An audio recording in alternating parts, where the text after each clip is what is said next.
বিশ্বব্যাপী পর্যটনের গুরুত্ব তুলে ধরতে ১৯৮০ সাল থেকে জাতিসংঘের পর্যটন সংস্থা প্রতি বছর ২৭শে সেপ্টেম্বর উদযাপন করে আসছে বিশ্ব পর্যটন দিবস। এবছর পর্যটন ও শান্তি প্রতিপাদ্যে বিশ্বব্যাপী উদযাপিত হচ্ছে বিশ্ব পর্যটন দিবস ২০২৪। ট্যুরিজম ইনোভেশন শুধু একটি প্রবণতা নয়, ইন্ডাস্ট্রিয়াল লং টার্ম সাস্টেনেবিলিটি এর জন্য এটি একটি প্রয়োজনীয়তা। তুলনামূলকভাবে বাংলাদেশের স্বল্প আয়তনের দেশ হলেও বিদ্যমান পর্যটক আকর্ষণে যে বৈচিত্র্য তা সহজেই পর্যটকদের আকর্ষণ করতে পারে। এই উপলক্ষে ঢাকা বিশ্ববিদ্যালয়ের ট্যুরিজম অ্যান্ড হসপিটালিটি ম্যানেজমেন্ট বিভাগের আয়োজনে কলাভবনের আর.সি. মজুমদার অডিটোরিয়ামে ট্যুরিজম অ্যান্ড পিচ শিরোনামে এক বিশেষ সেমিনার অনুষ্ঠিত হয়। শিক্ষক, শিক্ষার্থী এবং অতিথিদের উপস্থিতিতে সেমিনারটিতে বিভিন্ন গুরুত্বপূর্ণ বিষয়ে আলোকপাত করা হয়। সেমিনারে প্রধান অতিথি হিসেবে উপস্থিত ছিলেন প্যান প্যাসিফিক সোনারগাঁও হোটেলের peoples and culture manager Khaleda Parvin Ruma. জাতিসংঘের 79th এখন অ্যাসেম্বলি চলছে, জেনারেল অ্যাসেম্বলি। ওখানে কিন্তু আপনারা সবাই জানেন যে সবাই একত্রিত হয়েছে, and they are talking about the global crisis, they are talking about war, এবং সেগুলোর মাঝখানে এবার ট্যুরিজমের বিষয় হচ্ছে ট্যুরিজম অ্যান্ড পিস। এবং ইন্টারকন্টিনেন্টাল ঢাকার সেলস অ্যান্ড মার্কেটিং বিভাগের পরিচালক Rezwan Maruf. Peace is not sleeping properly, managing a decent life, জীবনের সুখ শান্তি, বাসায় ঘুমানো, একটা ডিসেন্ট লাইফ লিড করা, this is not only peace. And you are talking about hospitality, tourism and beach. It starts from our home.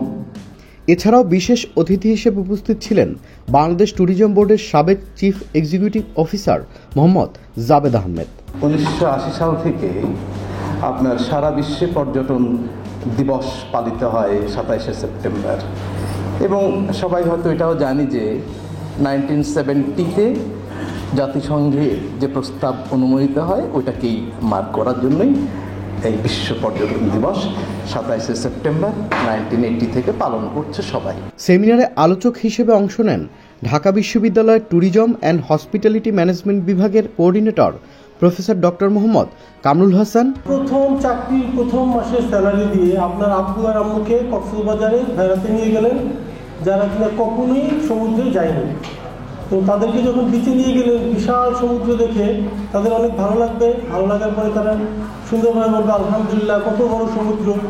এই যে তাদের মনের মধ্যে যে একটা প্রশান্তি, এবং তাদের প্রশান্তির জন্য আপনারও মনে আনন্দ, এই এক্সাম্পলটা যদি আপনারা শুধু খেয়াল করেন তাহলে বুঝতে পারবো যে পর্যটন আসলে শান্তির সোপান। এবং বিভাগের chairman professor doctor Mohammad Shariful Alam Khandakar. Today the theme is that tourism and beach.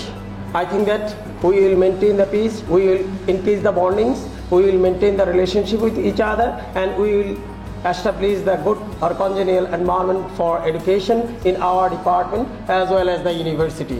অনুষ্ঠানে সভাপতিত্ব করেন ঢাকা বিশ্ববিদ্যালয়ের vice chancellor professor Niaz Ahmed Khan. আলোচকরা পর্যটন খাতের সম্ভাবনা ও চ্যালেঞ্জ নিয়ে বিস্তারিত আলোচনা করেন। তারা বলেন, বাংলাদেশে পর্যটন খাতের যথেষ্ট সম্ভাবনা থাকা সত্ত্বেও এটি এখনও অনেক ক্ষেত্রে অবহেলিত। তবে পর্যটন খাতের যথাযথ ব্যবস্থাপনা করা গেলে এ খাত থেকে বিপুল বৈদেশিক মুদ্রা অর্জন করা সম্ভব। এছাড়াও বক্তারা আশাবাদ ব্যক্ত করেন, পর্যটন খাতের উন্নয়নের মাধ্যমে বাংলাদেশ আন্তর্জাতিক পর্যটন মানচিত্রে একটি বিশেষ স্থান দখল করতে পারবে। Tanvir Limon, channel I.